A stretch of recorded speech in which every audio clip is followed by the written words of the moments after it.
What's up, historians? What's going on? Look how quick I was this time. Welcome back to another episode of Historically Haunted VODCAST with a V. I'm up in Maine right now. I got a head cold. Not corona, so fuck off. But I got a head cold, and it's starting to snow out right now. My Wi-Fi is a little squirrely, so I got my phone on backup. If I do go out, just have some fucking patience, would you? What's up, John Bernier? That was quick. Why that? From Seattle, Washington, man. I can always count on you. Appreciate you. Hope you had a great Thanksgiving, everybody. Betsy Brown, what's up? Coming in from Colorado. Hope you guys had a great Thanksgiving. Heather and I are really sick. Heather's at her house in southern Maine. I'm 3 hours north up on the Appalachian Trail here, Mount Katahdin, Maine. He's bumfucked by Bangor, Maine. So the show, as always, is sponsored by trucker Donnie Green, actor trucker Donnie Green. He drove the red truck in Pet Cemetery that killed Gage. Get the baby! Get the baby! Donnie is the sponsor of the show, as well as his trucking company, Bauer Green Logistics, which him and his wife run and own, based out of Florida. They have a trucking all along the East Coast as well. You can hook them up if you need anything. Also, you got John Green Logistics Trucking Company. They also sponsor the show with weekly sponsor, one of my clients for Historically Haunted Book and LLC. That's the Dead Explorers. The Dead Explorers, based out of New York. They're doing a documentary right now. They just finished up wrapping it up. It's going to be available soon for purchase and just to be able to watch. The Haunting of Bell Mansion. The Bell Mansion. I think there's some future guests for my next guest, who's also a client of mine. My homie RAF, this dude right here, Nathaniel Elwell, who I had a fun with at Salem Con. Look at Nate signing pictures for me. He hooked me up. He sent RAF my way, and I've been getting to know RAF. We've talked on the phone. Used to be a pro wrestler. We're not going to talk about that a lot, though. We're going to talk about what he's on to now, and that is being co-host DIEG0. That's his name. That's his game. That's what he's on. Let's Find Out podcast. This dude's been doing this for a little bit now, talking to paranormal people, talking to ghost hunters, talking to fucking monster hunters, and Bigfoot and alien chasers and all that good shit. What's up, my brother? Yes. Yeah, so what's up? Another client of mine, Thomas Patrick Gormley of Archangels of the Paranormal. What's up? Checking in to support a couple clients. So without further ado, because I'm getting fucking winded, co-host DIEG0, Let's Find Out podcast. What is up, brother? Man, you're getting winded. Holy crap. You're the busiest guy I know. I don't know how you do it, man. You have all the clients, and I don't know. I text you, man, and brother, I'm on my way home. I get there. Then you take your nap. You wake up. Hey, how you doing? You're amazing, brother. So thanks for all the hard work you put into promoting my show. Not only my stuff, but your other clients, and thank you to Nate. We love Nate. He does great work, and he doesn't let people get away with all that shenanigans with these videos online. So that's a plus. No. Yeah, he'll be on soon, I'm sure. He's a debunker. But much love. And, dude, you're just like me. You're sharing people's shit left and right. You're very humble. You're one of those people that it's like if someone fucks you over, you're dead. But at the same time, if someone's got your back, you got their back for life. I can tell that. You're a brother. You're down. And that's dope, man. That's dope. True. I appreciate you coming on, Raph. You're a busy cat. Yeah, just like you. I'm a one-man band, almost a one-man band because my wife, she is the backbone of this operation, because if it's not for her keeping me centered, man, this whole thing will fall apart pretty quick. I mean, I know how that goes. And yeah. So I got to ask you real quick, brother, because I like to start off with my guests kind of getting. I mean, obviously it's the same shit, but I want to get to know you. So Raph, what got you into this shit, man? Was it one day? I mean, did you grow up being a fan of horror movies and ghosties and aliens? Did you always were a believer, or just one day you said, "Fuck it, I'll try this"? All of it. This is why, because it's very rare that for a person like you, yourself, and me, and your clients, to where you just pick up one day and say, "Shit, I'm just going to start being a ghost hunter or exploring the paranormal." It doesn't really kind of work like that. At least not with me. It's something you almost have to be born with, or something that happens to you quite early in life. With mine, I can recall only because I remember the room, and knowing the different places, I could tell you pretty much which decade it happened on. So mine pretty much happened when I was about 3 to 4 years old, and I was still living in the island in Puerto Rico. And that in itself, the whole island has a lot of history and these kind of things, But it's going to be a long-winded answer, and I apologize. But the long short is no, I'm just checking on my Wi-Fi. I'm just making sure my Wi-Fi don't go out. I'm looking at my monitor. Fucking squirrels. Go ahead. I'm listening, brother. And if I do go out, please keep talking. It wouldn't be a show. I'll be back on. I just fucking. That's all right. Sorry. No, I get you. So, long short is right about the age of 3 and onward, I remember my first experience when I was in. We were very poor, so we didn't really have that much kind of money. So whatever bed you had, you pretty much had it for almost many, many, many years, right? I can remember back then. I was a small little 3-year-old, but you remember those cribs that looked like Alcatraz? They had those fucking bars that went all the way up, and the kids couldn't climb over. So that's what I had, and this is how I know it was going back to 2 or 3 years old. So one night, several nights, this happened quite a lot. I used to hear a lot of voices in the hallway in the apartment, right? And I used to it was just my mother and I. This is late at night. There was no crowds outside the buildings, and I would hear these mumbles, these voices, and it wasn't just like a voice or two. It was almost like a crowd of people, right? Mm-mm. So as a small child, I didn't want to climb over those bars, right? I'm not going to do that.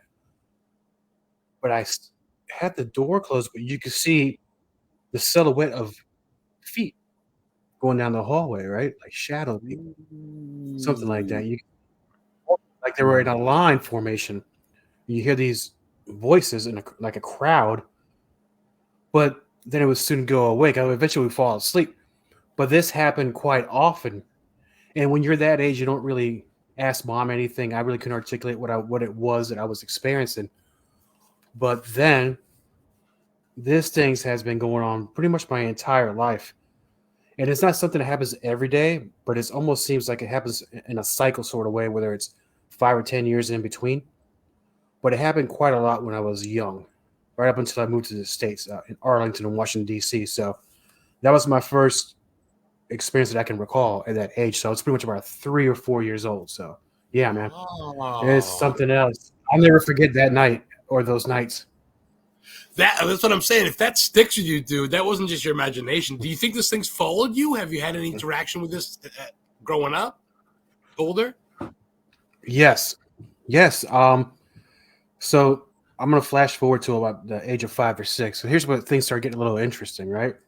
So my mother, so she moved to the States by herself with my aunt because they were trying to, build a better life for us and go look for jobs and stuff in the States. So I stayed with my grandmother, and my grandmother was just great, the greatest lady I ever had.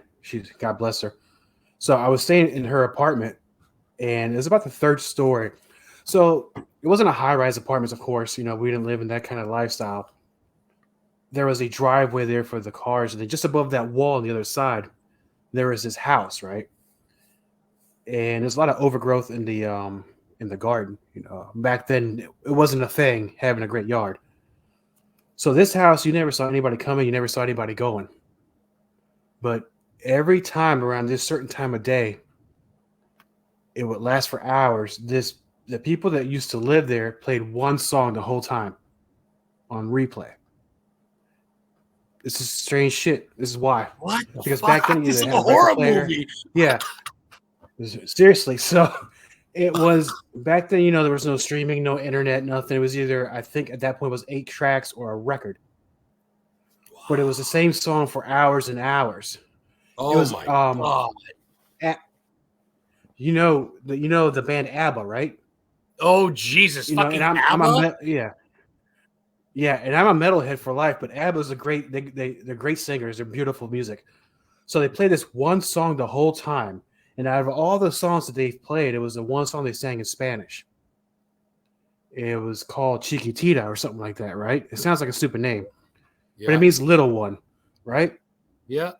But it was played for hours, and it was very, very loud. But I'm telling you, nobody. It could, but nobody ever came in that house or exited that house. The whole time I was looking over the balcony. You never saw anybody coming in and out. How fucking bizarre is that? 100% bizarre. Real quick, you got a question. This is where it gets better. Yeah. Belinda says East Coast. Where were you at? You said Washington, right? DC? Like Maryland? No, actually, this was at the time before we moved to the States. I was in Puerto Rico still. It's a place called Santurce. And this is back in late 70s at this point. And this is back when Menudo was a huge thing too. So I'm going back, I'm probably much older than most people in your audience right now. But this song is almost every afternoon. This would happen. Thinking back as an adult, you would say, "Holy crap! What was going on in that house that this song had to be playing?" It's mostly like a torture device or something. Like when enemy combatants get caught by the forces and they just play black metal the whole night, just trying to break them, right? But not Yeah. black metal. This is ABBA, which is okay. Not my thing, but they're a fine band for its time. Excuse me.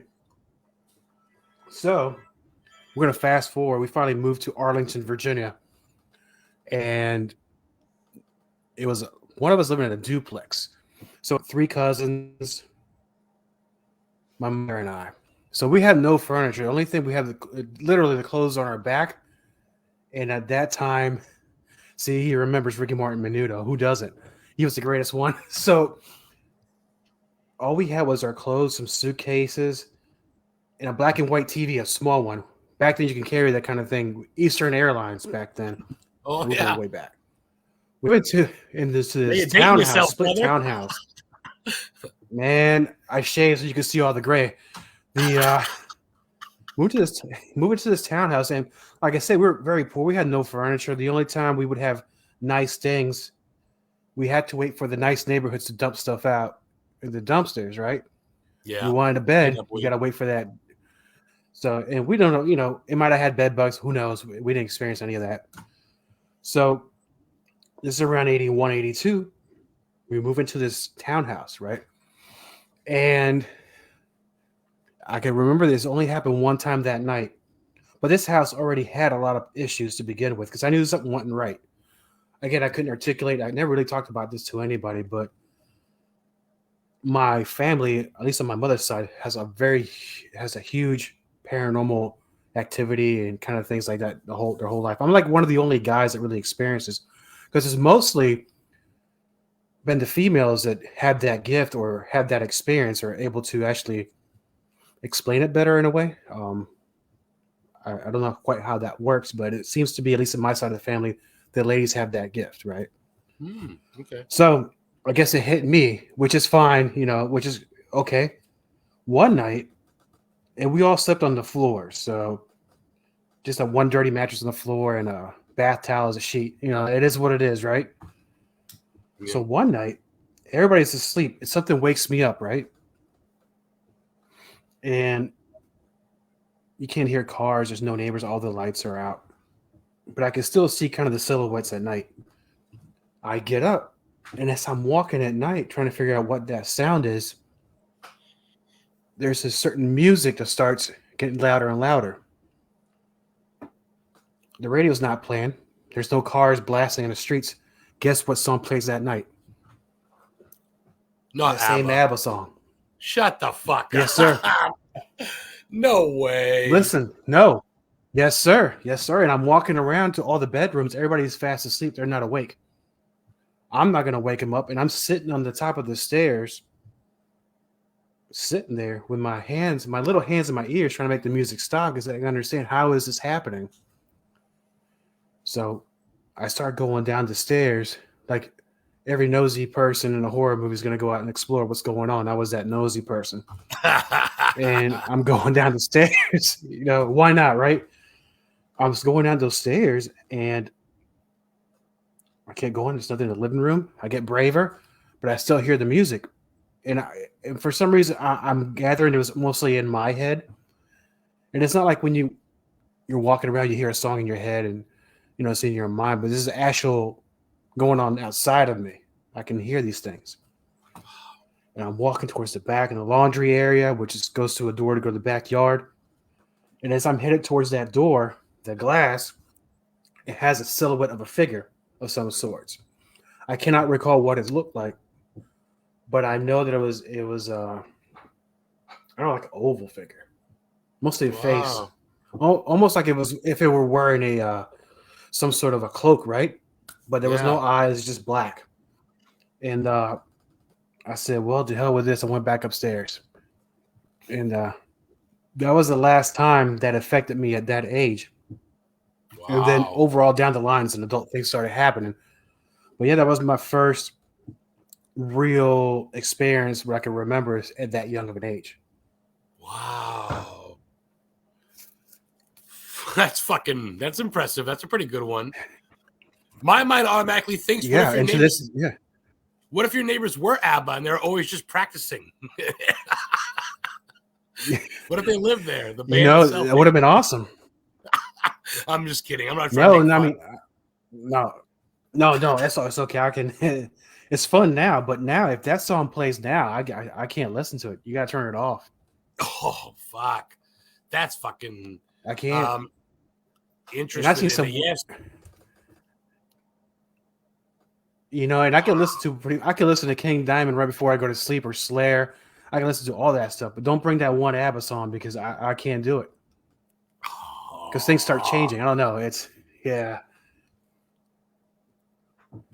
But I seen King Diamond play, and then King Diamond played in Massachusetts with Uncle Acid and the Deadbeats, a band I like from England, and this was like 3 years ago or so. They played in Boston, and I remember they played Halloween and everything. And King Diamond was up there with the chick and everything on the stage. Like, oh, it's fucking amazing, So that's pretty cool. All right, well, let's do some fun shit now. Let's talk music. Besides King Diamond, it's like good start. I've done the portfolio with you and I've shared with it. But what are some of the bands that you really love that you've seen live and shit? What do you dig for? Like, who that comes live that you just have to go? Like Metallica. Well, by the time I got old enough to see Metallica out, I wasn't allowed back then to go see these concerts, and I really lost my interest in Metallica right about after Injustice for All. It's not a Megadeth, Dave Mustaine, and I don't give a crap about that. Music's music. I don't care who has a rivalry. If you're good, you're good. If you're not, right? Yeah, but I started listening to metal. It's funny enough. So my favorite band is Lizzie Borden, which is an obscure band for most metalheads to listen to, but they don't have a lot of records out. But that's my thing. I've seen it about 3 times already, and that's my jam. But the one that got me to the dance is fun. It was actually Twisted Sister. Back in 83, 84. That was and in fact, a lot of the culminations of these bands, the way they looked, it kind of, not to go on a wrestling tangent, but it kind of influenced the way I dressed when I was a showman in professional wrestling, right? Because honestly, I can't sing, I can't dance, I can't play an instrument worth a damn. I played the recorder in 3rd grade, which is, the recorder. Oh my God. Hot cross buns, right? So you play hot cross buns 75 times, you're going to memorize it. So it's definitely Lizzie Borden, and I've seen a few times. Wasp was another one. I've seen about 5 times. Wasp, seen twice, and but the last concert I even attended was in 2010. A band called Prime of Fear. They're a German band, power metal band, and I haven't gone to concerts since then because actually, what happened with me during a match I was in Sanford, it was 2009, right before I retired, where there was a wild slap that kind of went awry. It hit me on my left ear and busted my eardrums like 3 minutes into my match, which I had to finish. So ever since then, I had to really stay away from ridiculously loud sounds because then my ear starts fluttering. So I would have to wear like some sort of ear protection. But I will tell you this: the loudest band I ever seen live, Manowar. Which is the most Manowar. Yeah. Ooh, I haven't heard that. And that's a rarity in the States. Yeah, and it's a rarity in the States because I think it was like a warm-up show before because they're always selling out in Europe, all these festivals and stuff. But here in America, they might draw in a club, but they're freaking huge in Europe. But that was probably, if I didn't know the songs, I would say that everything sounded the same because it's just too damn loud in a small area. But hey, rattle your bones. I had a few drinks. I had a lot of fun. Oh, I was gonna say my top 3 loudest Slayer's Rain and Blood reunion tour. They played in Augusta. The videos on that, they actually had blood raining on stage. That was fucking loud. That one hurt. I'd say Origin. You ever heard of Origin? That fucking guy is brutal. Sir. That was loud. That was in New Hampshire, Manchester, New Hampshire. And the 3rd loudest one for me would probably be Dying Fetus in Worcester, Massachusetts. Dying Fetus played with the Black Dahlia Murder and a couple other bands. And Dying Fetus, a sad name, I know, but it's that that's just fucking holy fuck. That one hurt. I kept on checking for blood out of my ears. I'm like, whoa. That was a good one. Yeah, I mean, I don't really go to shows that much anymore. Only because there was a show. There was a club in Springfield, Virginia. Yeah, that's true. It was a club called Jack's. It was like the last rock club in Northern Virginia, and it closed down many years ago. But anybody who was a metal band, they started there. You could see Blind Guardian there one night. You could see Momstein there one night. You could see Dio there, Overkill, all these bands that went through there. And then, but no, 2010, my last show. I want to start going again to these festivals before. A lot of these bands they're a little long in the tooth now, but they can. 10 Nugent, 2010. There you go. That's his last show too. That sounds about right for me. I mean, I haven't gone to any since Corona or before, really. So that's fucking dope. No.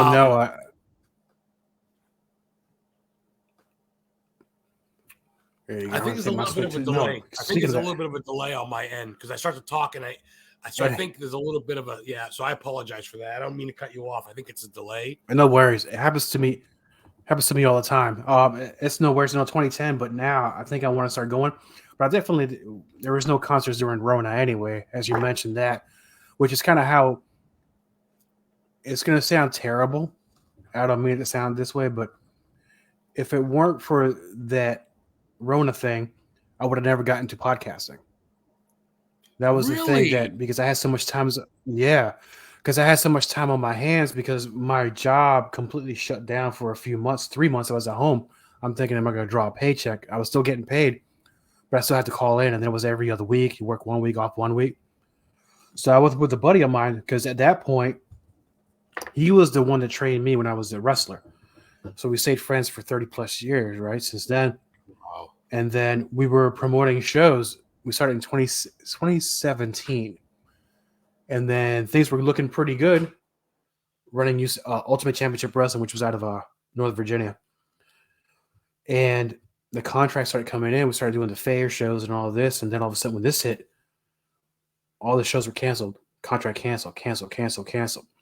We were sitting on our hands like, how do we keep this product alive? Right. Well, we can't do the shows anymore. And I think there was a lot of these outlaw shows that were actually recording and putting stuff on YouTube. And I think I've seen some guys that were doing wrestling shows in mobile home parks because somehow they were recording them, getting them on YouTube, which is fine, And so, which was good, which kept them during the matches, getting their skills up and stuff like that. But our guys, we couldn't do anything because we were, the LLC and the insurance, the bonds, no way, right? So here's what we do. I said, almost at the same time, he says, why don't we do a podcast? Great. So we just started interviewing people we were booking and people we knew in the past. Brought them up to the podcast. And that's kind of how I started my thing. And then I was kind of, you're forced to learn these skills, which you never had before. Editing skills with the audio, sometimes video, and then booking these guests, trying the different platforms. Ours, we were using Skype at that time. Thankfully, now I use StreamYards a lot better. Skype is a secondary, of course. And then we started doing our reps, getting a little better and better. But then as things kept going, my partner started being called doing other things to run a business. And I didn't know he was becoming a low-key millionaire without me knowing.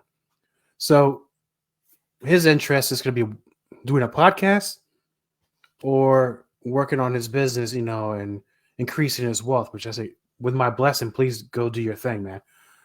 Yep. So that kind of ended right about last year.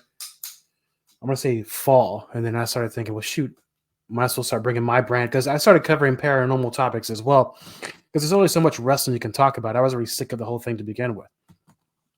And then that's when I started contacting guys like the Ghost Bros and Nate, and then things just started snowball effect, started getting better and better. And I know I'm going to go off on a tangent, but this is why I love podcasting. I know this is why you love podcasting too, because you get to talk to people that you've seen on the screen or you've grown up with, and now you get them in a more private setting, having a conversation, like two people in a pub having a conversation.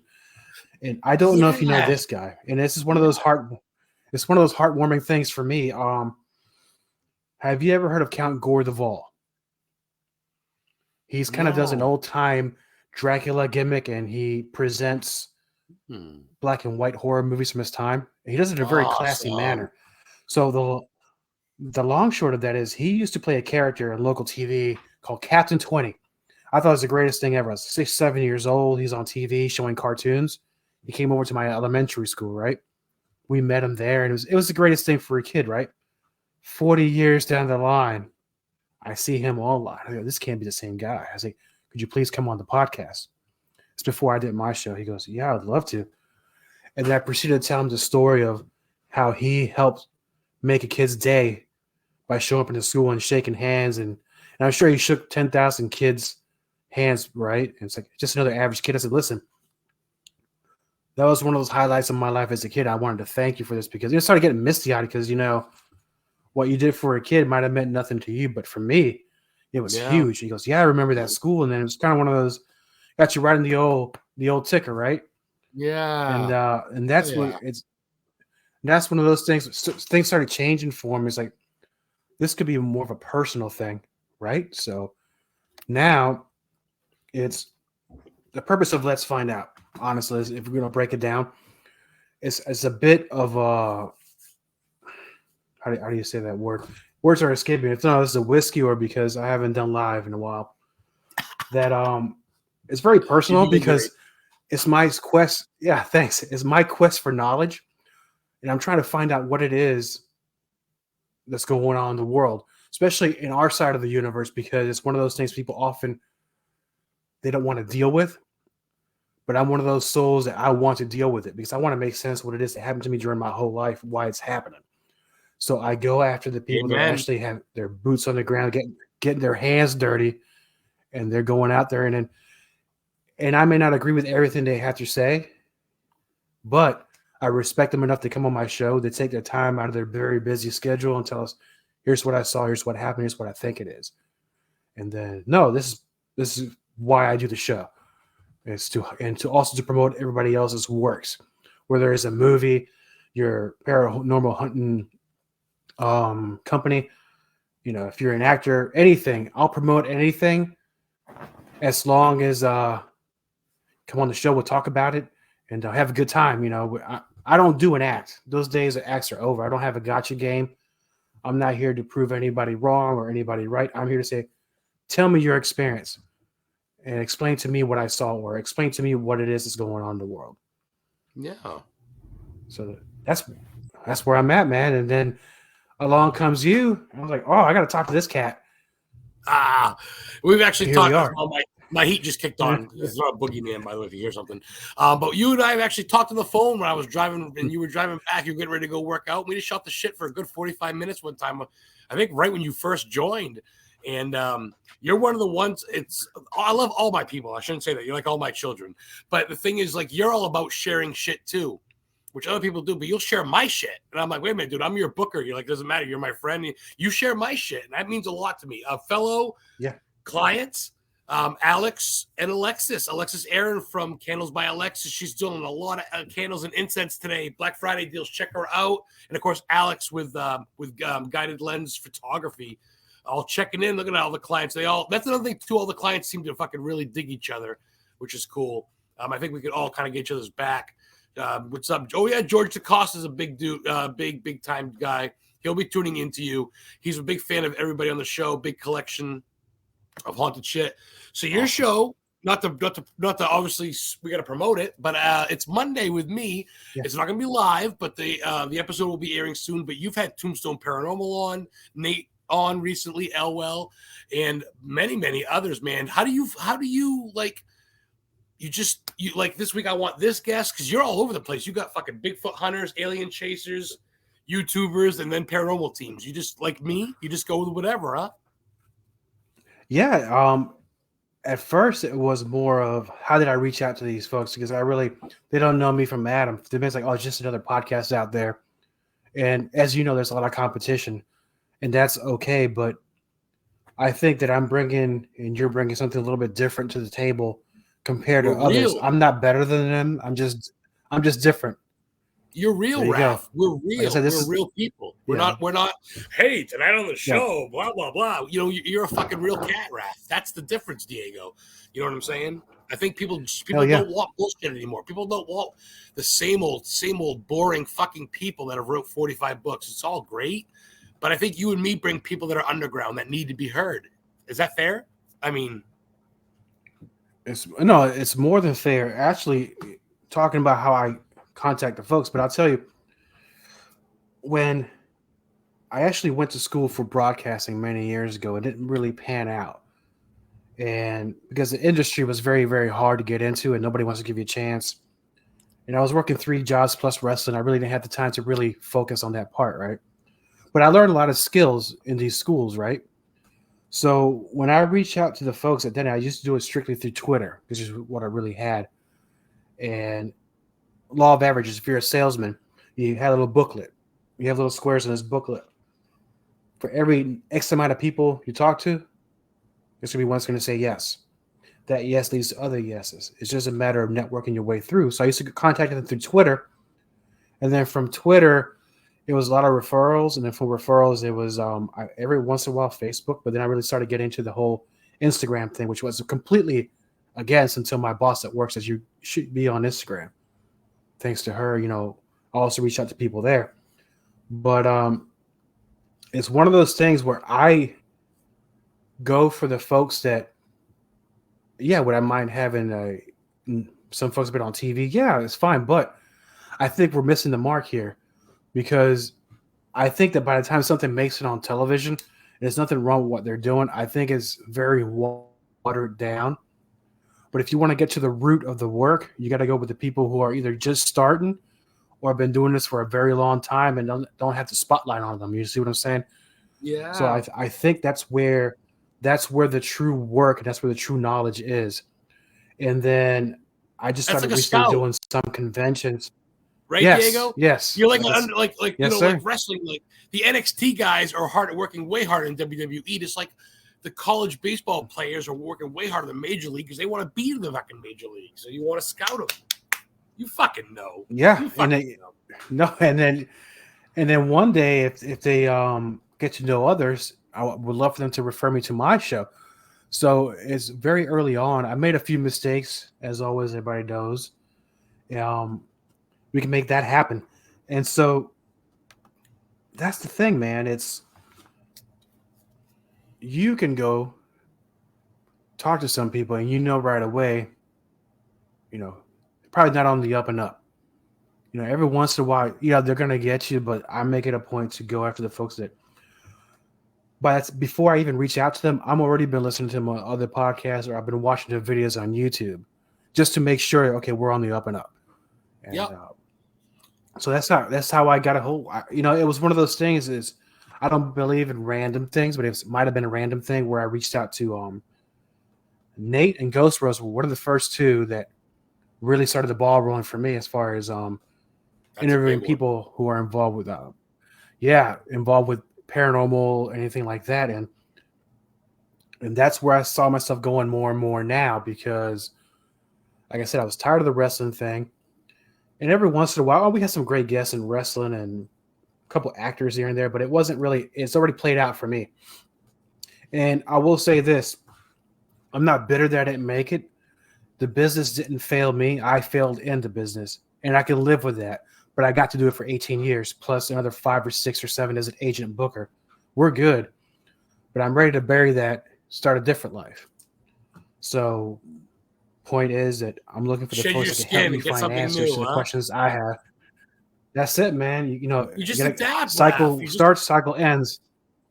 Yeah. Look, new people. What we do. Maybe it's people you brought. Joanne Stewart, Homework and Research. Thanks for tuning in, Joanne. It's a new face. As well as Penny. Maybe someone you know. What's up? Hi, guys. Hi, Penny. Brandon, you're familiar. You helped me load Annabelle the Warren Con. What's going on? But no, I like that. And you got some people here that want to be a part of you. You have great energy, great knowledge. And you went from living your life and then being a wrestler. And now you were like a podcast co-host. And now you're literally like the host. It's like your show. You just kept the name because it's your Facebook handle, guys. Go check it out. Co-host DIEG0 is a great name. It's actually his Facebook page. I share the fuck out of it. You should already like and follow it. But if not, do it now. And also, real quick, appreciate it. Someone shared us, Anthony Sabelos. Oh, awesome. Thank you. He was on earlier, the guy from Texas. Appreciate that. Well, thanks for joining us. Appreciate that. Maybe you guys can check in more often. Like co-host Diego was saying, it's good to have all-stars on there. Like I get, even though it's not all-stars, it is, Sarah French. It's good to have Donnie Green people as my guests. But then I like to hit the little guys that people, because then you find out new shit. A couple of weeks ago, I had a fucking psychic on, and it was just mind-blowing. And everybody's like buying her shit after because they'd never heard of her. It was fucking awesome.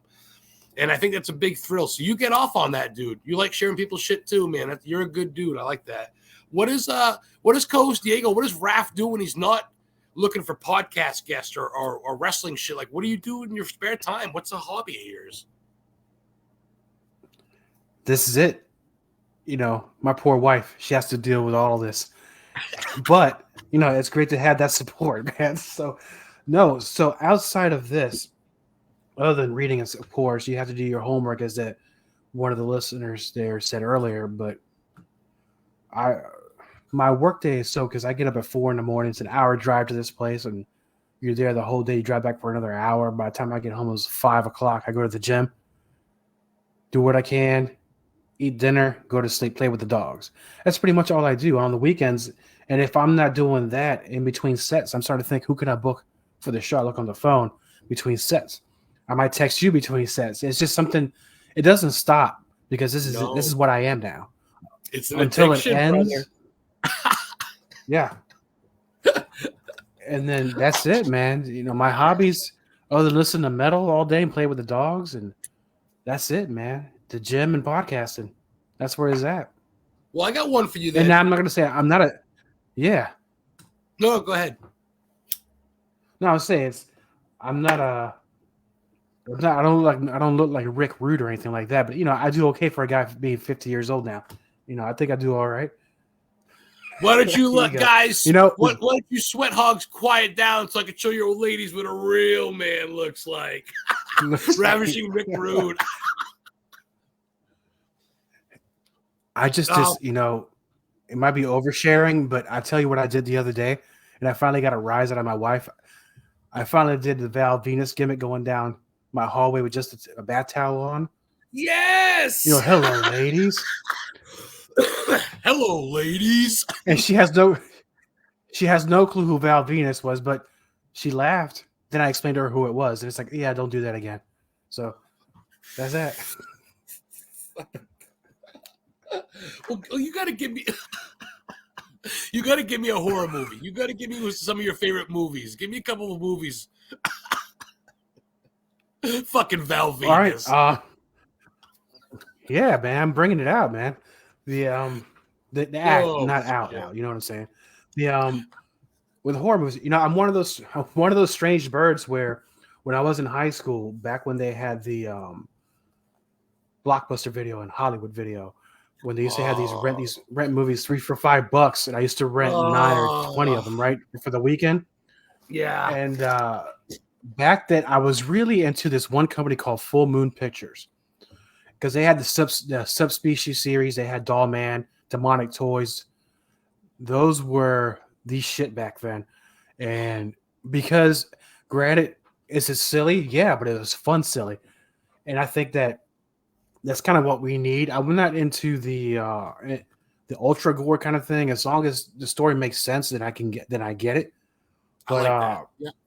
the first horror movie that really got me, I had an aunt, pretty twisted lady. She was great, but her taste in movies to show to a 5 or 6 year old is not right. But I'm glad she did it. So one night she pulls out this Beta. It's Betamax days. It's Betamax. The original Evil Dead. Now you can look at it now and say, is it a horror movie for a 6-year-old in the 80s? Sure shit was. Fuck yeah. And ever since then, I was a Bruce Campbell fan, but that was very well made. And I think that for what they had, I think it really struck a chord. And every once in a while, but if we're going down the horror movie routes, I'm not super into them. I'm more into the more of a Godzilla kind of guy, monster movies. I'm more of a sci-fi thing, but Batman. horror movie, Batman. I'm a Batman guy, not with George Clooney, and I'll do a whole show as to why there shouldn't be a George Clooney. But I keep telling you, if I keep drinking this whiskey, though. What's up from Canada? No, hey, no, I'm sorry. In. Hey, beautiful. That's awesome. Thanks for checking in. I want to move to Maine. Where? How much is rent? I love country. Well, it depends. If you live in Portland, the Yahtzee part, Southern Maine, you're looking at like $1,500 to $2,500 a month. But where I live, up in East Bumfuck, Maine, where there's population 1,200 and there's wild rabbits, I pay $255 a month rent in my mobile home that I bought for $20,000, fully furnished. So life could be worse. It's fucking cold, but my rent's fucking cheap. My rent's dirt fucking cheap. I'm not gonna lie. So yeah, living in Maine's not too bad if you put up. I'm 45 minutes from Stephen King town. You like Stephen King? Diego? Yes, now. Yes, you know, in fact, I'm not as well versed with Stephen King now. I can get my aunt. You know, she was really into these kind of things, and we got to see all sorts of movies and directors from every kind of. I don't know where she found these movies, but you know, I'm glad that she did. And I think that kind of goes into the whole thing. You know, young kid become a metalhead, horror movie, sci-fi, kind of everything kind of just marries with each other, and it's just the way it is. You know, because then you have bands out there now, or back then also they had concept albums. We're talking about like King Diamond, because his albums, it's just a horror movie put to music. And those are the kind of things I really dig, man. But sci-fi guy, because I'm a big They Live fan, and that's, you know, Ooh. Carpenter's the man, you know. Carpenter's the man, son. Rowdy Piper's in it. Get the fuck out of here. Wrestler and horror. That's the best fight scene ever in a movie. Best fight scene ever in a movie. Bubblegum and kick ass. I'm all out of bubblegum. That's it, Rap. And John, then, you know, the year I was born, 79. Phantasm. Fantastic horror movie. Very underrated. Yeah. Good call, John. So, Raph, let's talk about the hat you're wearing. Let's talk about that now. I saw a lot of merchandise coming out your way. T-shirt soon. But let's talk about that hat, hat and others.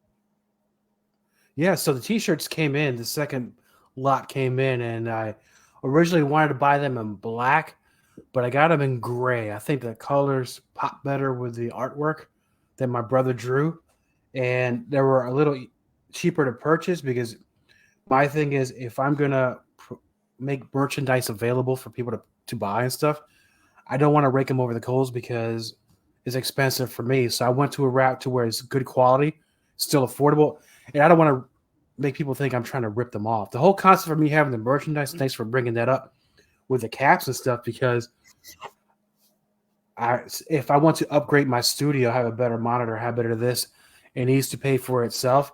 I'm not doing this to line my pockets or anything like that. This is all about helping the show. And if it helps the shows, it helps the guests. If it helps the guests, it helps promote their projects. And also helps me to advertise the show, because I have a running campaign now on another podcast. He's doing a terrific job. Jesse Peak. Jesse. He's got a great show about UFOs. We'll talk about he's the man. I reached out to Jesse. I brought a campaign. Yeah. That's he's a great guy. George watching will probably buy a hat or two. What do you have besides Bigfoot? I want a Mothman one. I'll probably buy in those. But it's all cryptids, aliens, paranormal stuff, right? Do you have any to bring on, or is it just that Bigfoot one you got? Well, the mostly right now in the across the house. I should have been more prepared to have, but this is the Bigfoot, one of the first ones that I did. This is the one that we kind of messed up, so I'm using it for the gym. But the rest of them look beautiful. The trucker caps. I love trucker caps. Oh, I love them. I just think they wear better. They're very comfortable. And so I have Bigfoot. Recently had a Mothman, UFOs. I have two Krampus ones just came in. I have a couple dragons. Oh, but it's a little something for everybody. And with the hats as well, because hats can get expensive. You can go to some places. I mean, you go to concerts and buy a cap for $40, $50 bucks. This fucking guy I can't do that. This guy buys every time I get a guest on. This guy drops like money. George will buy like literally half your inventory. No shit. You see his background? That's people's candles and shit that he's bought off my show. He will probably end up buying 5 hats off you. Is there a link, or where can people find the hats? Diego? So for now, with the hats, I put the pictures up on my Facebook, but mostly that's the way it's going to go. So what I'm going to do now is Now that I have a full inventory, because I got the shirts, which I'll be doing shirt and hat combos to bring down the cost. Also, that way, when I ship items out, I'm not having to charge double shipping or whatever they do. I'm going to go and get an address different than my house, because my thing is, I can send you stuff, I can send some people stuff, but if I start sending merchandise out to some people that I don't know, I don't want them to have my home address, and I'm just trying to be an asshole. But I guess it's mostly just to protect my place and my wife and my family. Not People that try to people are send me psycho, gifts but for there's the going to be that show. one somewhere. Yeah, Yeah. no, And no, you so need I want to to make sure know. that's covered. Right. No, So, see, but but yeah, I will be putting that information on Facebook. I don't have a website for merchandise. I've exhausted my mind as far as technical knowledge when it comes to producing the podcast. When it comes to that kind of stuff, Etsy or whatever, ABC, I don't understand any of it. But and mostly through the Facebook and word of mouth, and I'll be going on December 16th. I'm going to be at the Krampus Christmas in Charlestown, West Virginia, and then I'll have my booth set up there. Snarly Yeah would be there because you might have talked to him. I just did his Cryptid Halloween last week, and I sold quite a few hats there and a couple of shirts. So pretty good stuff. And I'll have also, if you see on to this side here, I have some of the characters that are coming with me. This is Janice. Janice from the block will be there. She's always a good conversation starter. And then I got yeah, Bert, she the looked beautiful werewolf, tonight. which will be, yeah, Janice is the best. She's a great spokesperson. And then I'll have Bert out there too. He'll be coming out. And no, it's a lot of fun. It's the most fun I've had since wrestling because I was trying to find a purpose. And then once the podcasting started, it was just kind of like, this is what I need to be doing. Wow. And this is it. So This is it, brother. I want to touch on what you just said because that's big for me. Purpose, right? Like not to change it on me, but I was most people watching know I died in a car accident for 38 seconds, 39 seconds about 3 years ago after my mom died right during Corona. And I didn't have a show before then. No one fucking knew Adam Began. I did a GoFundMe, and my close friends, Jim Brown, you met Jim Brown and Don Brown. They donated about $250 to me, and I got a new car thanks to them because they know me. They're from Maine, but I wasn't Adam the Historian fucking ghost hunter, dude. I was just some schlub from Maine that smoked weed. And I did the paranormal thing, but I didn't have a show. Long story short, and after I fucking everything, I came back. I said, I'm fucking still here. My mom came to me, my deceased mom came to me and helped me get out of the car during the accident. And I said, fuck it. So the next thing you know, this guy's like, you should do your own show. And I said, you know what? Fuck it. StreamYard's free, right? And like you say, we're a fan of podcasts. I watch Talk is Jericho podcast. I listen to that. I listen to all this shit. And I'm like, no offense. Anybody can do this. It's just, can you make people grasp to you? And that's the difference. And I'm sorry, it's what about me and it shouldn't have been, but you almost made me tear up when you said purpose because I felt that, dude. Thank you. No, thank you for talking about that because there's just so much more to the story to my experiences. I'd like to share one extra, but let me tell you one of the things that brought me to the dance as well. When I used to go out on patrol at night, and excuse me, I'm dying here. Take some whiskey. That'll clear your throat. Yeah, that'll help me. That'll clear me right out. It'll give me a voice like Axl Rose. No, you're gonna die. God bless him. No, when I used to go out on patrol and I used to work the overnights, which always stuff happens, I used to listen to my shows at night on the radio. So, which was Coast to Coast AM and also Ground Zero with Clyde Lewis, two of my favorite shows. And it's one of those things. It was almost like you're sitting down you're going to get an education in these subjects on these shows. So I think that kind of helped me also come to terms with my experiences that I've had. And if you don't mind, I'd like to share a couple of more with you. I don't know how long we have running up on the clock or not. But if you don't mind, let me share a couple of more. Minutes over, dude. Please talk. Yes, absolutely. Please go ahead, Raph. All right, great. So I'll go into an experience that, I'll skip all that. Let's go to the one I'm having here in this house right here. This house. Let me tell you about this house. This house. You remember the show House? I mean, not the show House. That's The Doctor. It's a pretty crappy show. The movie House. What is it? Okay. It came out in the 80s. A movie called House, a horror movie. You'll love it. Oh, you got to put that on your list. It's got a finger hit the doorbell, right? Does a finger hit the doorbell like a hand? Yes. House, Yes. yes. So I'll make it Yes. super quick. We No, moved take into your this time. house here, and we liked it. We moved, whatever. So we come into this house. No. The story starts when we were closing on the house, and then the lady was there, very nervous looking lady, very disheveled. I'm sure she's a nice lady, but she was always super nervous. And you can tell something wasn't right. So we signed these papers. Everything's great. Yeah, the house is good, this and that. Turns out we come here and unrelated, but the home inspector, the sales lady, and the realty company, they're all in cahoots. So this house is almost bubblegum and taped as far as home improvement, like Tim Allen is awful. But this house is very, very, very, very active with stuff here, man. And from the clips that I sent you with the podcast, this happened here. But let me tell you what's going on in this house before. Starting with August of last year, where I've had this experience pretty much whether I've been married, married or with living girlfriends.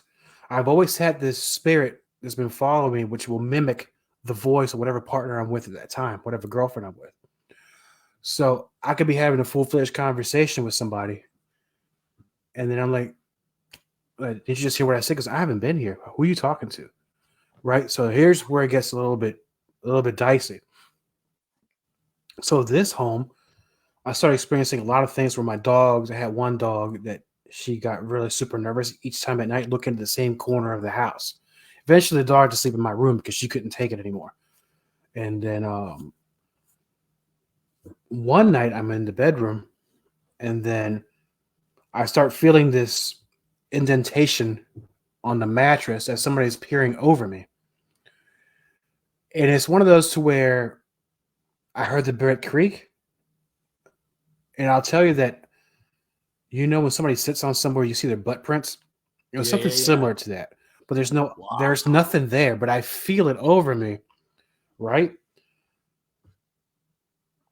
Later on during the weeks and the months here, one morning, right about 1 a.m, my door opens up and I hear my wife say, "Hey, hurry up, we're going to be late for work."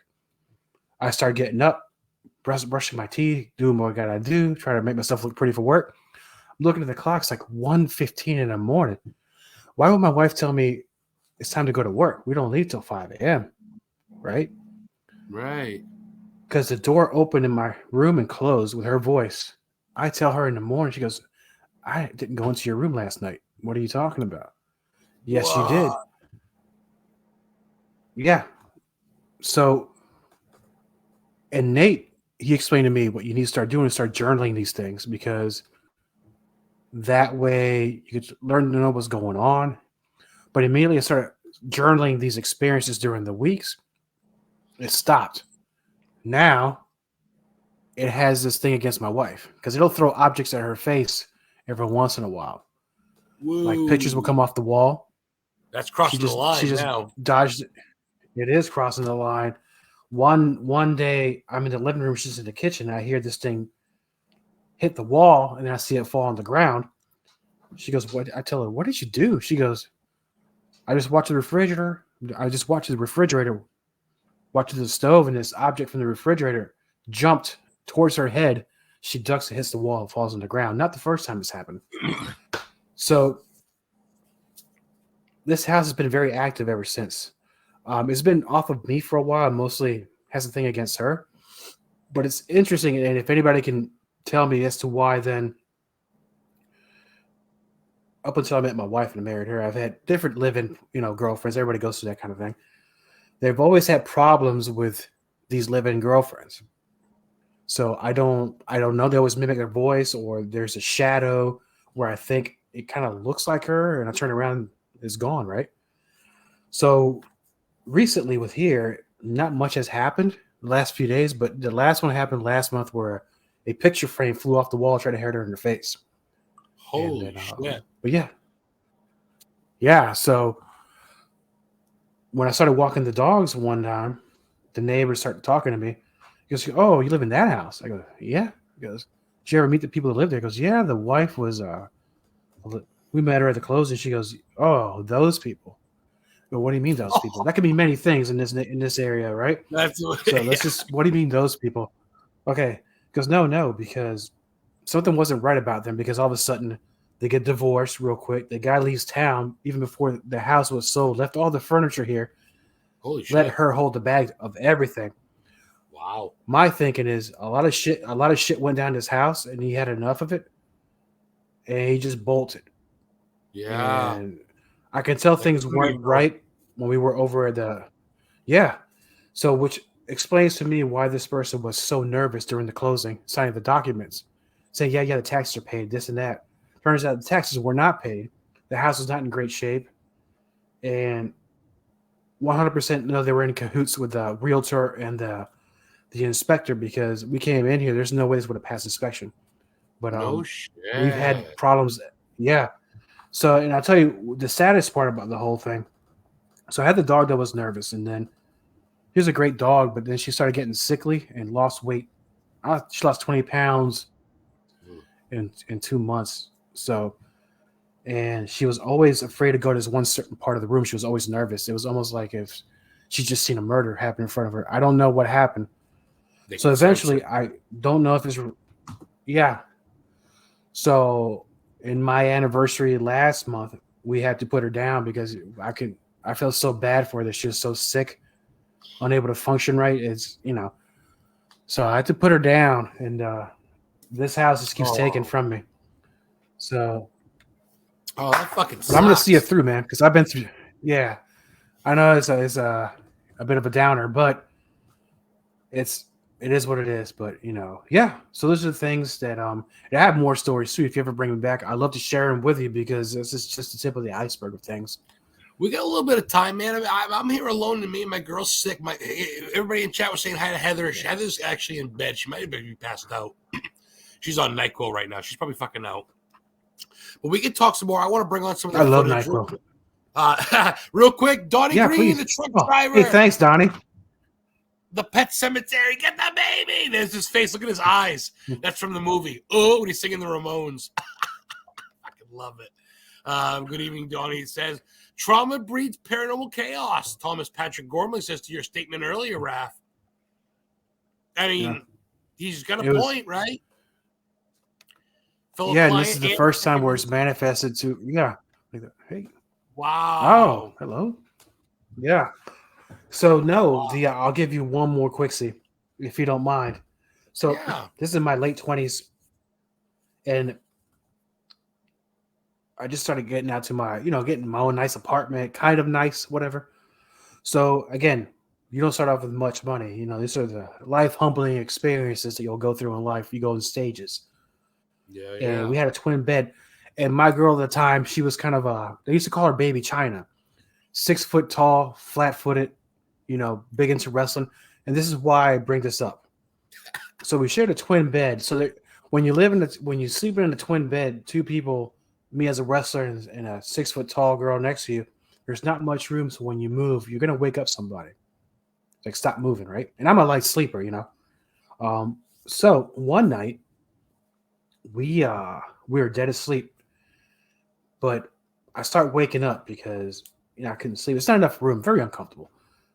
I wake up and I see this shadow floating over my bed, right?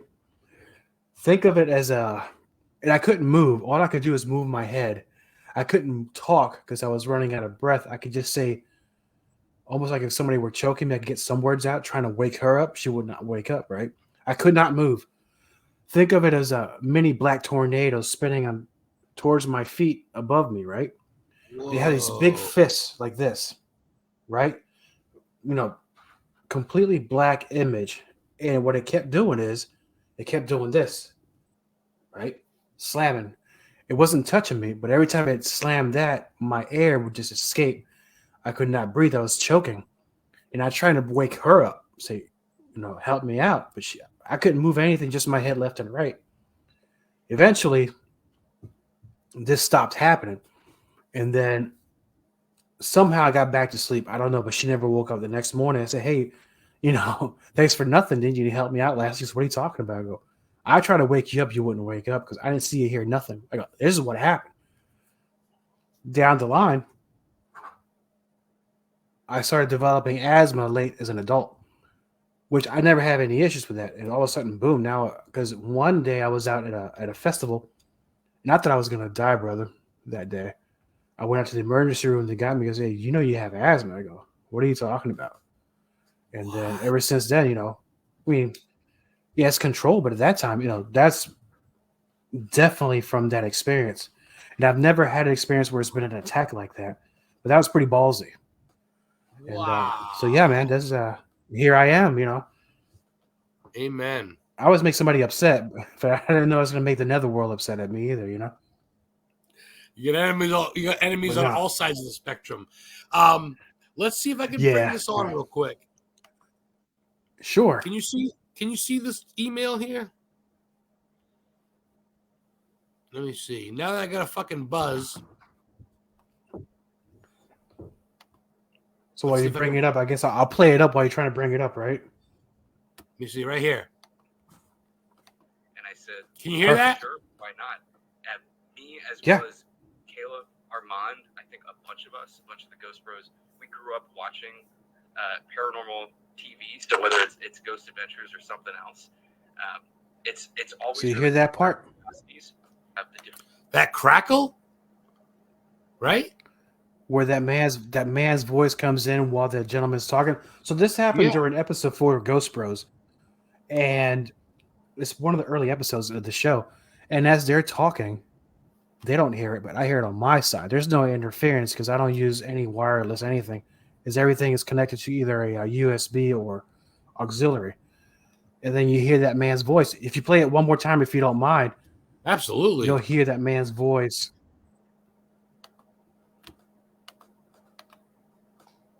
And I said, sure, why not? And me, as well as Caleb, Armand, I think a bunch of us, a bunch of the Ghost Bros, we grew up watching paranormal TV. So whether it's Ghost Adventures or something else, There it is. always really piqued our curiosities. Wow. That's fucking wild. That's fucking It wild. was,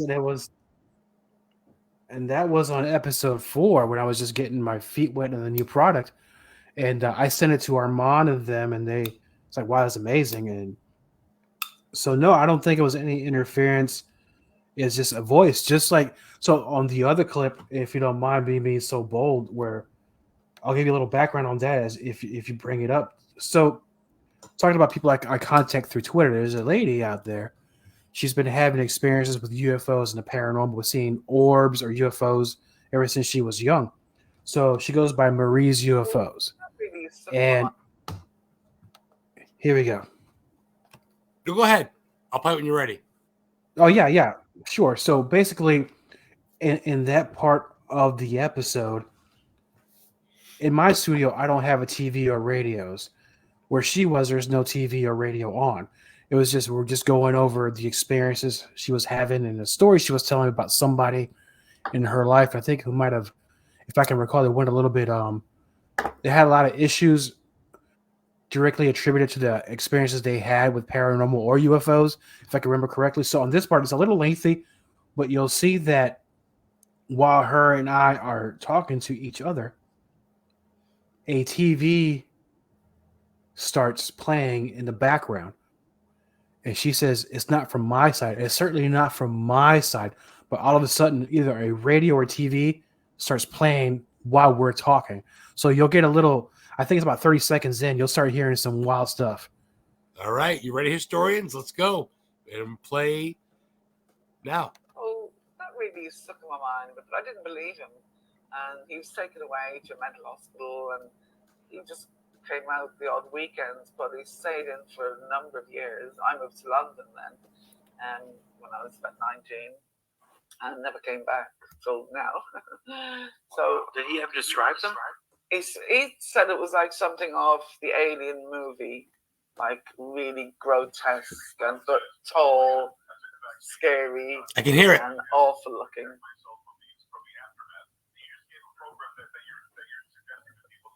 I can hear it. Is that you? No. I don't know what that is. It's not me. Get the fuck out of here. I gotta telling replay you. that rap. I gotta replay that part right about here. Yeah. Listen, guys, it literally sounds like a news from like the 1930s or 50s news broadcast. Listen. Grotesque and tall, scary. Hold on. And so now. Nothing. So Did he ever describe them? he said it was like something off the Alien movie, like really grotesque and tall, scary, and awful looking. From the aftermath.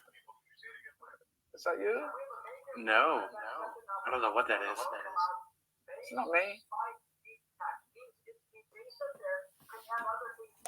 That's so weird. It's not me. This What shows the there's fuck? some weirdness as we've been going on, but I've never. Never heard that before. Yes. And is that coming from your laptop? Yeah. From your. It's coming from you. Impossible. I have nothing going on. What? Raph, that's what the Yeah, fuck? man. Dude, it sounds like a 1950 news commercial about like the aftermath, like a murder scene of like Gaudi or something. Yeah, I don't know what that was about, but it's certainly not from her side or my side. Wow. Yeah, man. So those are the kind of things that every once in a while pops up on the show, and no, I love sharing them, and I think I sent that over to some people. They haven't gotten back to me yet, but you're actually the first person to play it on their show, so I'm interested to know for the viewers and the listeners of this program what they think it could be. I'll even send them the audio if they want to, if they can analyze it. I'd love to find out. Right, this whole show, we've had 12, 15, 18. The lowest we've had is 8 people watching, which is pretty good. Penny wants to know if you've called any paranormal people teams to your house. Penny Calicia, I believe that's Italian. I have not, and it was recommended that I do, to at least have somebody cleanse or have a house blessing, but I haven't done that yet because in this area, I don't really know these cats very well here. And I think that You gotta trust I think it's someone about for time that I do, because now if it's coming after my wife and then my poor dog had to suffer the price for it, I think that I think it's time. I think I'm overdue. Man, So, you are if anybody knows anybody, yeah. Go ahead. I'm gonna say you're a really, for a dude that I've seen your pictures, you're a pretty big fucking dude. For a guy that was a pro wrestler for many years, but you're very humble. Your heart's there. And I'm not saying wrestlers aren't. I've met a couple. I've met Ronda Rousey, Alexa Bliss. I've met a couple, Braun Strowman. Very nice people outside of the ring. I gotta ask you one question because I'm a diehard wrestling fan, and I just gotta know. Do it. What is it like when you take bumps, man? Like, I mean, I know I get it, but like, do you ever sit there and go, fuck me? Or is it, I mean, it's gotta hurt, right? I mean, fuck. There's been many occasions where I'm like, what am I doing this for? And no, it's been a lot of hard hits, and chair shots back then were chair shots as real as it gets. My whole concept of what I was out there is I wanted to, for those 10 to 15 minutes or 8 minutes I was out there, I want to make sure that you forgot all about your troubles, and while you're watching what I'm doing, to say, hey, holy crap, these guys are kicking each other's ass. So that was my thing. 2, I didn't want to embarrass myself, so I better go out there and really kick ass. And you got to know what you're doing. But I got to see a lot of great guys come up and come down, and I also got to see some of the 80s stars that were actually doing the indies, and I got to wrestle some of them. The Bushwhackers are one of those that I got to work with numerous times. Rock and Roll Express, Demolition Axe, Honky Tonk Man, Tony Atlas to a lesser degree. I even met Wahoo one time. He threw a wild boy. Yeah. Yes, Tony Atlas, Mr. USA. Oh. Yeah, he was nicest guy I ever met, and he has some wild stories to tell you, And I went to the gym with him one time, and if you want to feel like a peon, he'll make. I hear at his age, he was still. No, it's no joke. I hear he still pushes it with the boys. I hear he's still fucking jacked, man. Yeah. No shit. Yeah, he's great with the kids George, too, man. DIEGO was a wrestler for a while. He half his life, honestly. And now he's doing the whole Spookies podcast thing. Check out RAF, dude. That's all he's gonna say. Just check him out, RAF. Also, basically his personal page. I have him because he's my client, my brother. But all he posts is memes about like fucking finger sandwiches made out of human penises and weird shit. It's very funny memes. Very odd shit. But if you want to follow him, co/host Diego, right? I want to plug you real quick. Yeah, I know. Please. Yeah, I'm also on Instagram. Yeah, I'm also on Instagram. Like what was it? It was a soda that was like diet menthol, like cigarettes. I'm like, oh, gross.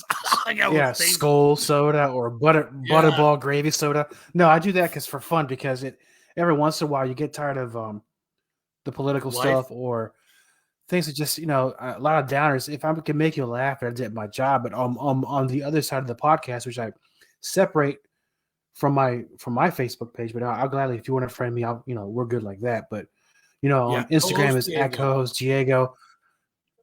All across the board, unless on Twitter because it's a little bit different the handle on Twitter, but on YouTube as the co-host Diego, and then on my Twitter, which I should know, which is at co-host_Diego. Come see me on Twitter as well. So I have Instagram, Facebook, and Twitter, and then got the YouTube channel, which is basically a slideshow version of the podcast itself. Because unlike you, I don't have my big boy pants on yet to do live stuff, but I eventually will. And we're gonna get you a sponsor. That's what I do. I'm Diego's manager, guys. If you guys want to be on his show, message him or message me.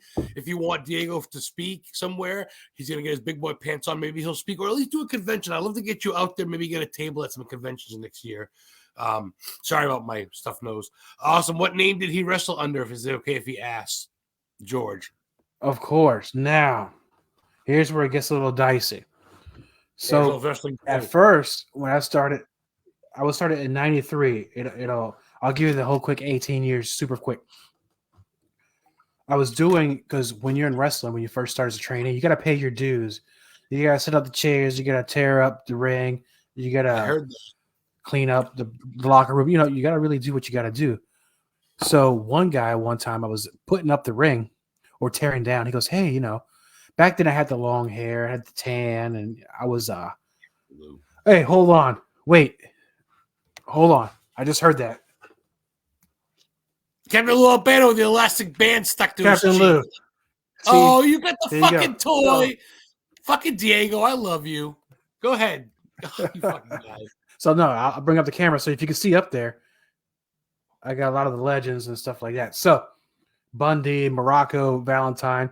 So, Morocco, Greg the Hammer. The guy said, fuck. So the guy, James McClanahan, was the promoter back then. He said, hey, y'all, have you ever thought about a name yet? He goes, kind of, but I'm still kind of training. And so he goes, let's call you the Latin Lover. Because I see you always messing with these girls all the time. I go, yeah, I kind of do. He goes, let's just go with what you got.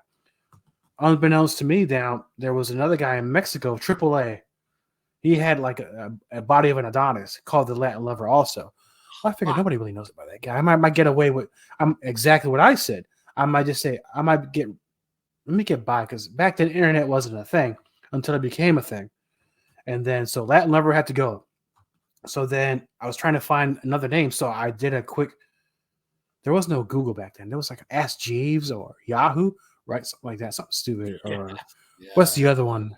Jeeves, Ask Jeeves. I said, I put a telenovela name and it came out with Diego.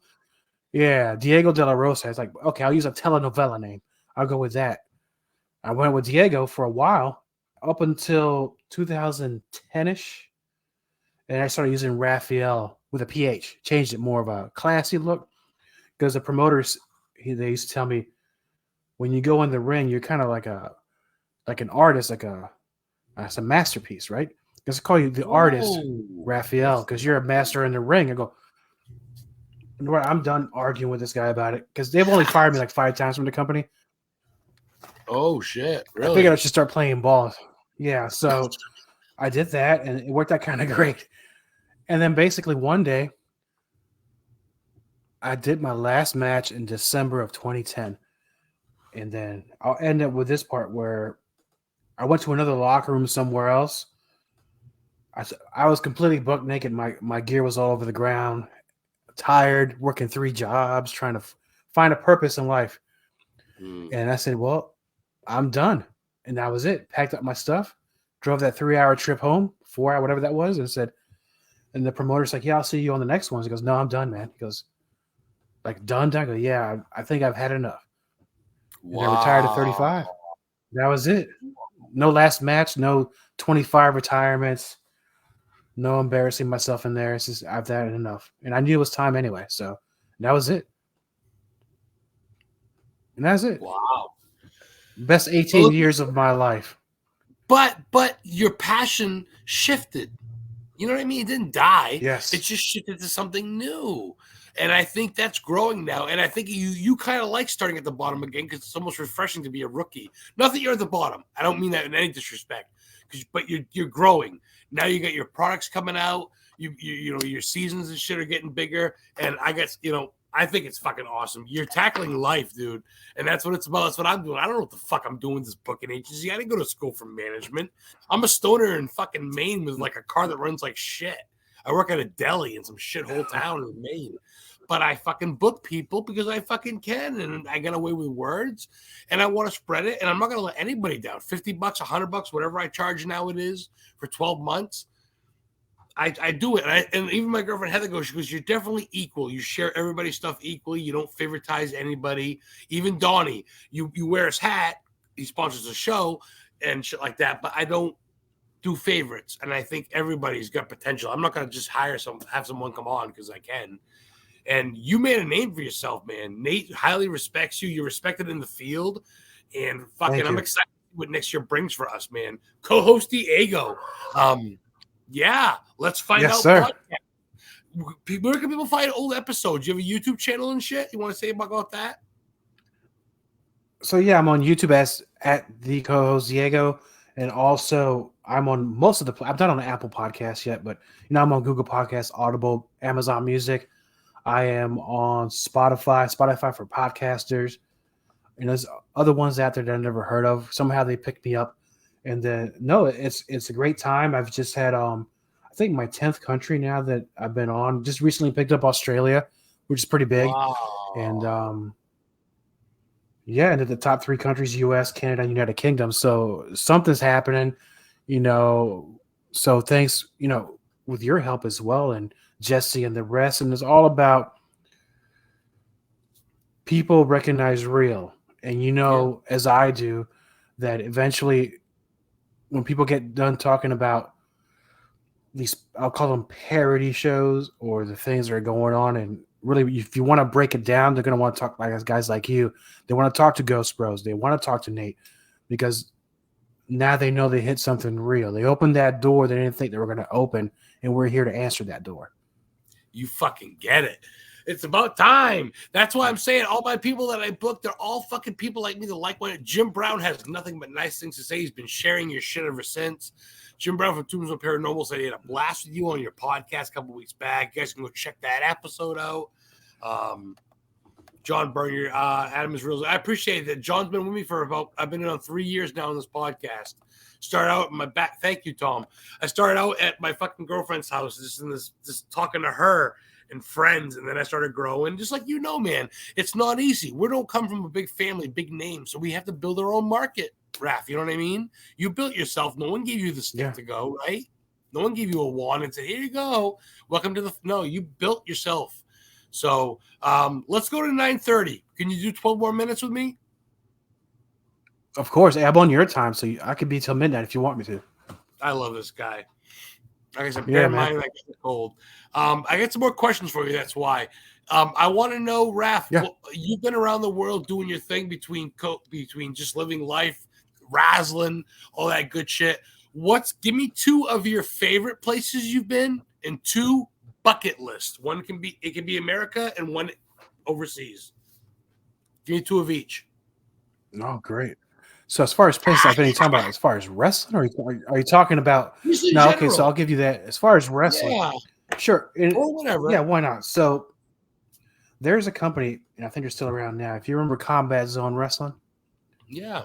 So at that time, they did a 10th anniversary show, and they did it at the ECW Arena in Philadelphia. And I got to be a part of that show. And I'm not gonna lie to you, man.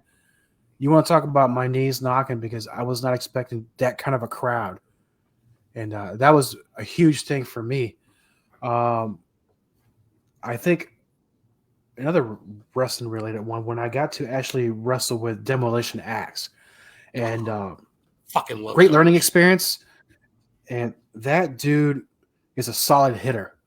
There's nothing Hollywood about the way he hits you. It's like either you take it or he's just gonna kill you. You're either dead, either way you're gonna hurt. Great learning experience for me. No, that was one of those things, as far as a bucket list for me where to go. I'm not much of a traveler because I think I got burned out on traveling so much in the States. But I would love just to go somewhere. UFO Watchtower. I think it's out there somewhere in Arizona or Colorado or something like that. It is it's very Arizona? yeah, and I let me bring out the Google machine. And it's called Attaboy. UFO Watchtower. And I heard it through the I think they were on Coast to Coast or some other show I listened to. And it's in Colorado. It's in Oh, I can't even pronounce the Colorado. county, Colorado. Yeah. So that's one of those Well, things that I I really gotta want ask to go. Maine. No check that Maine, out. no Salem, maybe even New Hampshire where Betty and Barney Hill were abducted. No? You don't want East Coast at all? Would you? I need to start traveling more, make it up your way. Because I think it's so amazing to me that because I started interviewing more people along your neighborhood, going up Mason-Dixon line, going north, and say I didn't know, because I really didn't know how much history and especially in the paranormal stuff. I'd learned stuff about things I never heard of before, like rakes. My good buddy from Connecticut told me about these rakes that were they like to haunt this one truck stop somewhere. So if Donnie goes there, he better not go. There's some weird shit going on there. Hey, have you heard about in Connecticut? Have you heard about the melon heads? They get these giant bulbous heads. Yeah, and they're like alien people, and they live on. I heard about them Melon from a buddy heads? of mine who runs Oh, Ohio Urban Legends. He told me about that because they're also in Ohio, and yes. it's one of my favorite stories that he told on his show. Yeah, and, so no, They get I think, heads, I giant think, bulbous heads with veins sticking out like big aliens, like gonads. yeah, I wonder. I asked nobody gave me like the Great Gazoo, something like that, but bigger. The Yes. nobody ever told me, are they related to the Black Eyed Children or no? You think? Black-eyed fucking kids. Oh my god. Yeah. People don't know. These are those mystery things. New England's full of that. We got the Wendigo. I mean, there's pirate ship scene on the coast of Maine. You come to Maine, Diego, especially being my client, I'd hook you up. We'll fucking go Stephen King's house. We'll have dinner outside his gate, trying to get him to open the gates for us. He's got bats on shit on the gates. But there's some mystery shit all through Maine and New England between witches and warlocks and vampires, the Jewett City vampires. Oh, Christ. Spent a fucking week in New Hampshire. You just made the bucket list for me. Oh, dude, That's the it. Jewett I'm a City fly there. Vampires, Connecticut. Yes, you got to go. Mercy Brown was a vampire in Connecticut. There's other ones. New Hampshire's got a witch. New Hampshire's got Betty and Barney Hill. I've been there. It's the first ever United States of America documented black and white couple. Barney died of a brain hemorrhage 6 years later. Betty lived to her 90s. They can fucking pinpoint the Milky Way. You tell me. I've been to their grave sites in New Hampshire and the house they Amazing. died in. In Portsmouth. Yeah, buddy. I love aliens too. But that's your thing. That's why you're the historian, brother. Oh, I love you, man. We're good fucking teammates. I appreciate you being part of the team. Greetings from Spectral Radio. What's up? I just did a podcast with them a week ago. What's up, Aaron Hoffman? Diego is a co-host himself. I should say host of Let's Find Out, a podcast, but he's also not shy being a guest. Please message Historically Haunted Book and LLC, and we're going to set up some stuff for Diego. You're going to get some offers after this. People are going to want to be on your show, and they're going to want you. With 5 minutes to go, Diego, where can people find you? I want to plug that one more time for the new listeners real quick at the end here. Of course, and I appreciate you asking and, giving me the opportunity to be on your show. And now when I get you on Monday, we're going to turn the tables. We're going to find out we're going to find out about what you got going on and stuff like that. But yeah, if you want to know more about the show, definitely go to my Facebook, co-host Diego, my Instagram at co-host Diego. Twitter X, whatever you want to call it. It's co-host _Diego, and I'm also on YouTube as the co-host Diego, which will have the podcast itself with some extras I put in there, but it's mostly a slideshow version of the podcast. Can you see this right now? And then you can listen to me. Can you see your page? I'm not seeing it. Really? I'm not seeing anything right now. So yeah, I can't do technology so good. But then Audible, Amazon Music, Spotify, Google Podcasts, some other ones out there that have my show somehow. I don't know about it. That's fine too. Yeah, I'm all over, man. Everything but Apple Podcasts because I can't figure it out. But there Can you I see am, it now? yeah. And I'd like to share. Yeah, and I love sharing other folks' stuff too. And now you'll see right there where my socials are. I'm also on Rumble. I like to get those numbers up as well. It's a hidden gem, Rumble. People should give it a second chance, and then you'll see I'll eventually have some merch. There's your little Mothman right there. And ooh, Area 51 bucket list. Yeah, that's a must. Oh, Krampus. Who's Krampus? Krampus. And then, with that, hat t-shirt combos are coming. The hats will be fairly priced. It's just, I was so shocked to know about the shipping cost nowadays. It broke my heart because I don't want to raise the prices on things, but I'll charge true shipping. I'm not here to make money off of that, but it's like not I reiterated your fault. from earlier, the purpose. They're fucking us on prices, dude. Check it out. Yeah. John's Heck wife yeah. has found you. Thank you for that. See? And then if I'll start shipping stuff out as soon as I get. Thank you, John. Once I get that address, I'll start sending stuff out and really putting it out there. It'll be fairly priced, I believe. Don't quote me yet, but the hats are going to be $17 and the shirts $15. And I'll probably do a hat shirt combo. I think that's good enough price. It's just enough to the purpose is to basically market the show better. Advertising and as far as upgrading my equipment, and that's pretty much it. And if eventually down the line someone wants to pick me up and put me on their network, I'm good with that too. But I'm good doing what I'm doing. I'm good. I have a couple of people that I know that do. You and me are gonna message each other tomorrow when I'm not buzzed. Tomorrow, message me what you want, your details. I know 3 or 4 people that run networks that have people. I'm your agent, motherfucker. We need to talk about this stuff. So I'll get you on there. You know that. I'm going to work for you, RAF, so let's do it. And we'll work with each other, brother. Thank you. I mean, talking to you on the phone's one thing, but having you on my show has been a fucking treat. 3 minutes to go, man. Is there anything you want to ask me? I know you're going to have me Monday night. I am going to have you. I usually ask my guests if they want to ask me something, but you're going to have me Monday night, so fuck that. You can ask me enough questions. Yeah. I want to one more question from me to you then. Oh. Where do you see yourself at this time next year, next December? Where do you see co-host Diego in the podcast about a year from now? Would you like to? I'm looking, and I'm going to send you an email because I have a guest bucket list I'm going to send you, because here's what I want to do is I want to bring so much attention to this product that it's going to be one of those things where people are going to put me on that podcast shelf. They're going to want to listen to me. And not only are they going to listen to me, but they're going to listen to the stories of the people who are not quite on television or have books, but they're going to hear what we call the real talk. Things that you and I do, the things that Nate does, things that Ghost Bros does. They're going to hear these stories they've never heard before on a more personal level. And that's what I want to do. It's mostly great therapy for me because it helps cleanse my soul of these things that I've had going on in my life. And it's great for maybe, if anything, if this show helps anybody down the road to figure things out, mission accomplished. Amen. I don't care about the money. I don't care. I mean, do I care about ratings? Yeah, because I want the show to go somewhere. But I would like to be that kind of show that when people turn it on, they say, I'm not here. I'm not going to get bullshitted. We're going to listen to the truth, or at least learn about the truth. And that's pretty much where I'd like to be next year. At least increase the audience size, of course. We're going to triple it. And I want to ask you this real quick. No you have to answer right now, but I'd like you to be literally my co-host once in a while, maybe a special co-host to have you on my show because you just talk phenomenal. I want to get you out there. I think you're great to talk to, and I think it'd be kind of fun to have you on there as a special guest co-host. So we'll talk more about that later, and we'll get you sponsored. We'll get you on a network, all that shit later. You know I'm gonna fucking work my ass off for you because you're a fucking good dude. Thank you. I'm honored. With a minute left to go, we'll see you Monday night. Monday night. And, yeah, I appreciate everybody tuning in. We had a solid 17 people at one point watching, which is great.